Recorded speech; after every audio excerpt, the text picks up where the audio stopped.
नमस्कार मित्रांनो, योगाभ्यासामध्ये आसनं ही खूप महत्वाची असतात आणि त्यामध्ये एक कॉमन विचारण्यासारखा प्रश्न असतो. म्हणजे भरपूर लोक विचारतात की आसनं धारण करणं म्हणजे काय आणि आसनं किती वेळ धारण करा.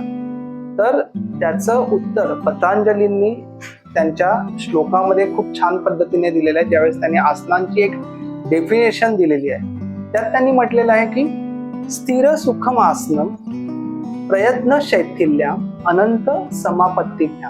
तर मी ह्या श्लोकाच्या साह्याने आसनांचं धारण करणं मी एक्सप्लेन करायचा प्रयत्न करणार आहे. तर आसन धारण करणं म्हणजे काय?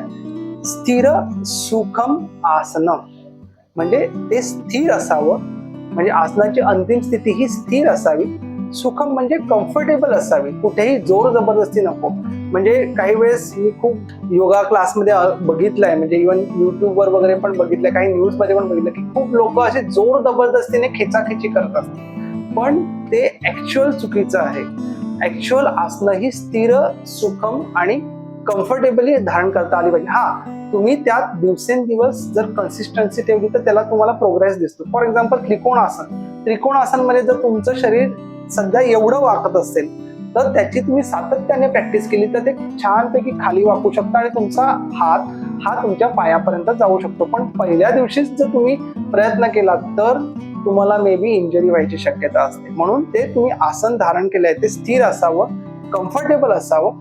प्रयत्नांची शिथिलता म्हणजे आसनांची जी अंतिम स्थिती आहे, या आसनांच्या अंतिम स्थितीमध्ये तुमच्या प्रयत्नांची शिथिलता झाली पाहिजे. म्हणजे ते आसन तुम्ही समजा 30 सेकंद धारण केलं, 1 मिनिट धारण केलं, तर ते असं वाटू नये की बाबा आता सोडतोय का नंतर सोडतोय.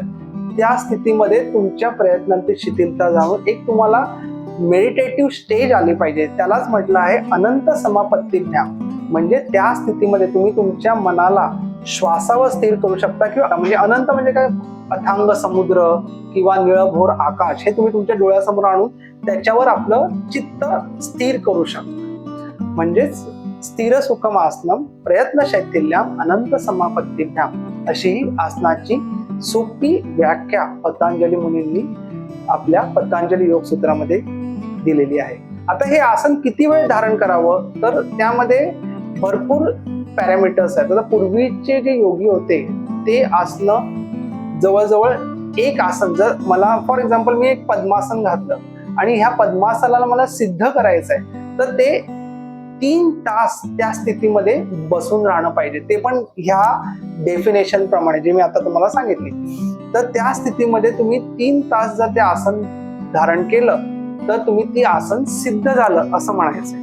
तर आता तेवढा वेळ तर आपल्याकडे नाहीये, तर आपण सुरुवात करावी 10 श्वासांपासून, म्हणजे 10 काउंट्स किंवा 30 सेकंदापासून ते 3 मिनिटापर्यंत आपण आसन त्या स्थितीमध्ये धारण करण्याचा प्रयत्न करावा. म्हणजे आपल्याला त्या आसनाचे योग्य ते फायदे मिळतात आणि आपल्या शरीराला त्याचे जे बेनिफिट्स मिळायला पाहिजे आणि ज्या उद्देशाने आपण ते आसन केलंय ते फलद्रूप होतं, म्हणजे त्याचे आपल्याला फळ मिळेल.